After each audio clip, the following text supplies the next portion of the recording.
Ako lang ba? Pero iba na yung level ng init ngayon. Ang sarap mag-swimming. Rest day ko ngayon, dapat nakatutulog pa ako. Pero dahil sa sobrang init na ng panahon, talagang tumatago siya sa kisame namin. Alam niyo naman, naka-loft bed ako. Tagal-tagal na meron akong aircon, bihira ko na siyang nabubuksan.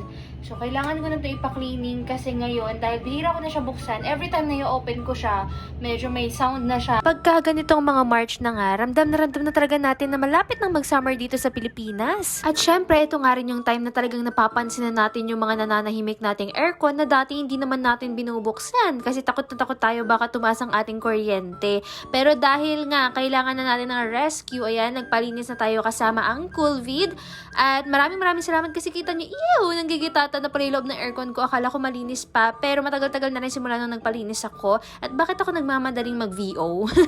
Ayan, maraming salamat kasi kita nyo yung service nila. Sobrang bilis lang at talagang nilinis pa ni Kuya. At take note lang ha, hindi lang po cleaning services ang kanilang ino-offer dahil meron din po silang mga available parts for aircon and refrigerator. And of course, meron silang mga available brand new unit na pwede nyong bilhin or i-avail lalong-lalo na sa panahon ngayon na talaga sobrang init at uso na naman ng heat stroke at sunburn. Kaya naman pang inaantay nyo, i-contact nyo na ang Coolvid para makapag-avail ng kanilang mga units o ng kanilang serbisyo. Pwedeng-pwede nga rin kayong mag-walk-in sa kanila dahil matatagpuan nyo po sila dito lang yan sa San Rafael, Montalban, Rizal at ito nga yung landmark na talagang madali nyo lang silang makikita. Finally, nalinisan na ng Coolvid yung aking aircon kasi sobrang init talaga ng panahon at hindi siya nakaka-fresh. Kaya naman, i-open ko na siya.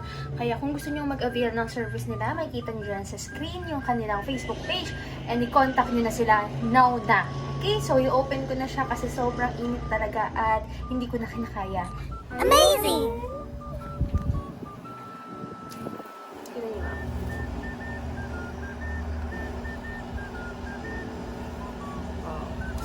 Parang bago na ulit.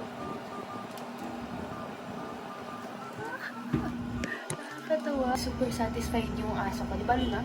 Ayan, satisfied client. Bye! Thank you, Coolvid!